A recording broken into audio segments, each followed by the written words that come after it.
All right, so let's talk about Node.js packages real quick. All right, so one of the things I like most about Node.js is that it's actually very easy to build applications and extend on them.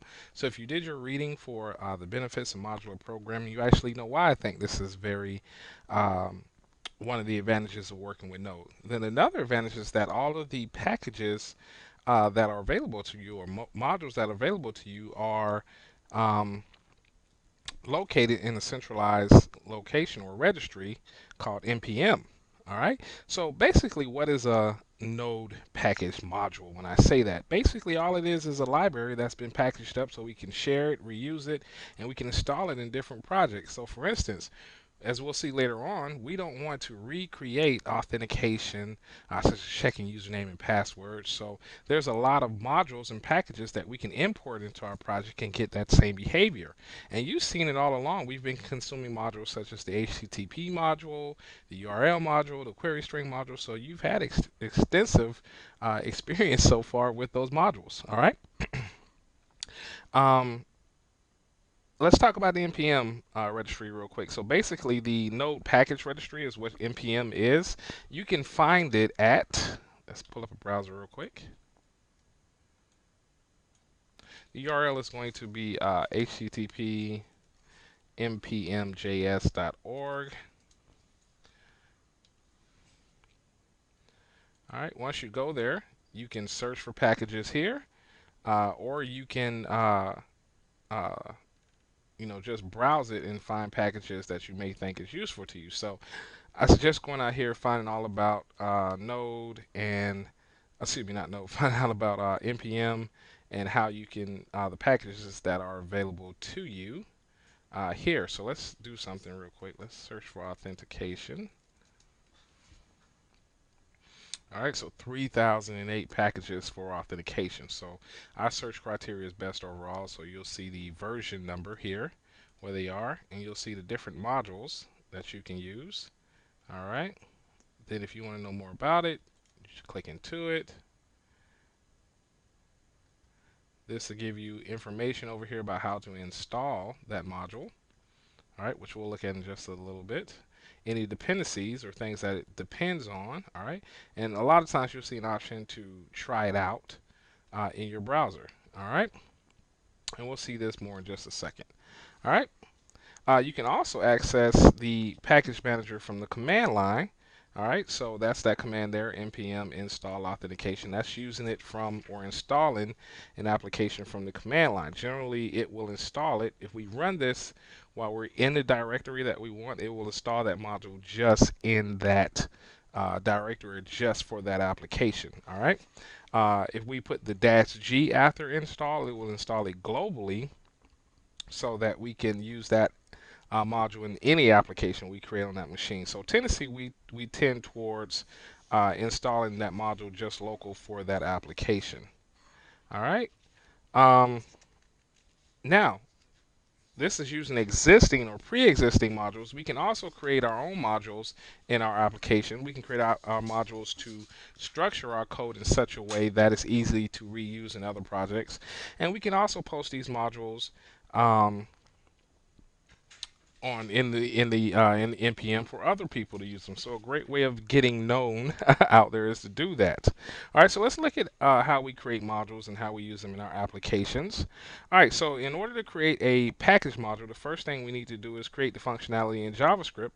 Um, and also define what we call a package.json. A package.json just basically defines information about the package. So in case we choose to publish it or register it for local use, the engine will take advantage of that package.json file, which we generally put at the root of a directory. All right. And again, it just tells Node how to handle the module. So let's take a look at a package.json here.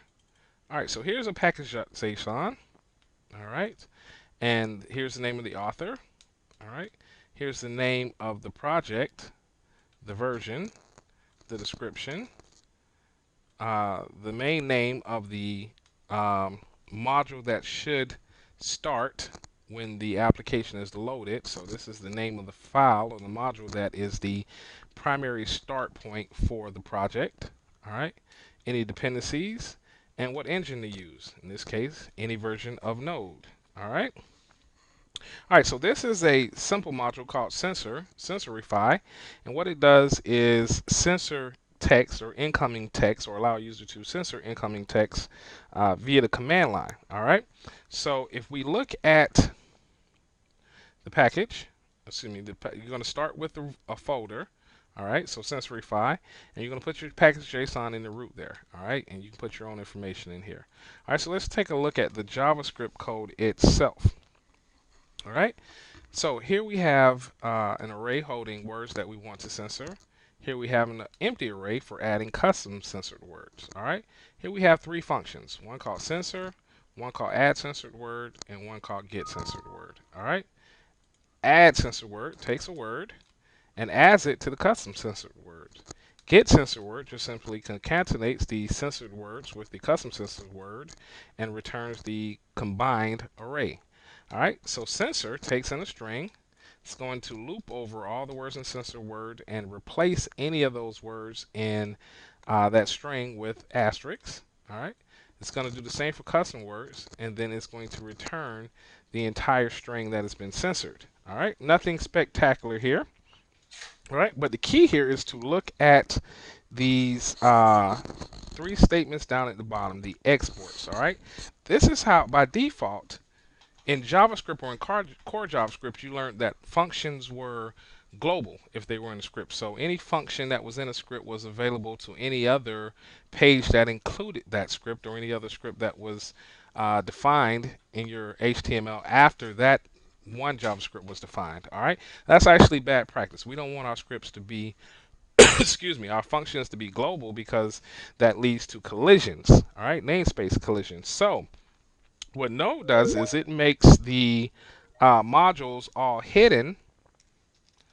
It makes the modules all hidden unless you export them. All right. So what export is going to do is make a function name visible to other code trying to use that function. All right. So here we're exporting censor. All right. So that's the name that you want to make it available under, and this is the function that should be invoked. All right. Exports add censored words will lead to this function being invoked, and get censored word leads to this function being invoked. All right, so we're exporting our functions to make them available to people using our package. All right, so at this point we could publish this project into the npm registry, but we won't do that. We'll just use it in a local package. All right, so to use it in a local package, in the same folder where you have Sensorify, unless you install it globally, and we don't want to install it globally. All right, so we're going to create a project folder called read words. All right, you see here. All right, so let's open that folder. So you're going to create a folder called read words. All right, so once you go in there, you need to run a command. All right, so the command is you need to install it in that local project. So since it's not coming from npm, what we would type is, let's just go here.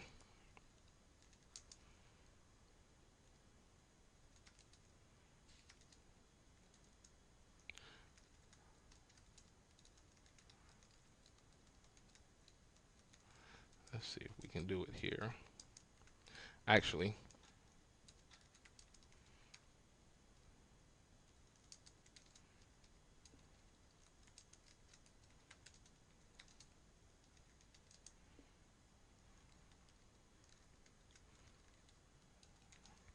all right, so let's do that. And I'm going to copy these folders over to that folder I just created.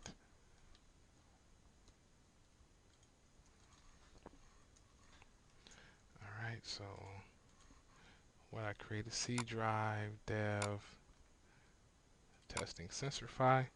All right, so I'm going to copy Sensorify and read words in there. All right, so what I need to do is go into the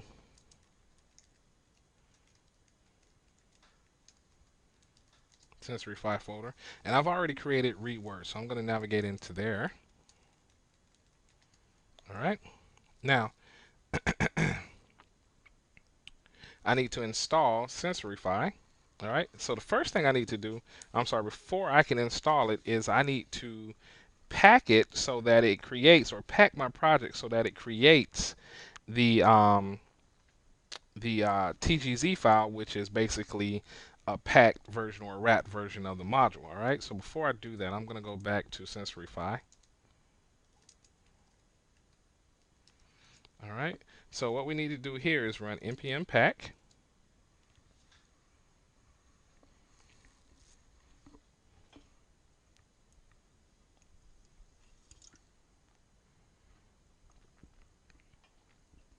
We'll let it do its thing for a second.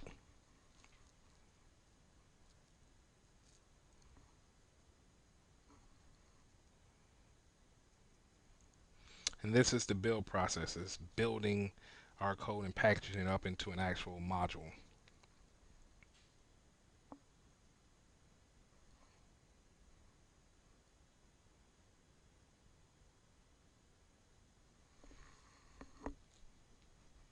All right, so you notice the output of it is this TGZ file. So it's taking the name of our module dash, here's our version 0.1.1 and .tgz, which is the file extension. So now that we have that, now we're able to install that module itself. All right, so to do that,